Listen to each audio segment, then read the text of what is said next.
கதிர்கள் முற்றி போனால் களத்தில் சேர வேண்டும்.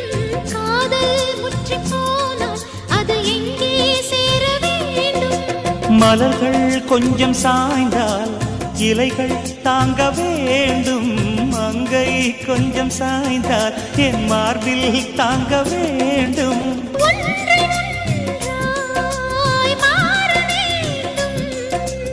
உன்னில் என்னை தேட வேண்டும். எப்போதும் இடைவிடாமலும் நகப்படாமலும் கட்டில் பூவை நீ கையாள வேண்டும். காதல் இல்லாதது ஒரு வாழ்க்கையாகுமா? கண்கள் இல்லாமலே ஒரு காட்சி தோன்றுமா? காதல் இல்லாதது ஒரு வாழ்க்கையாகுமா?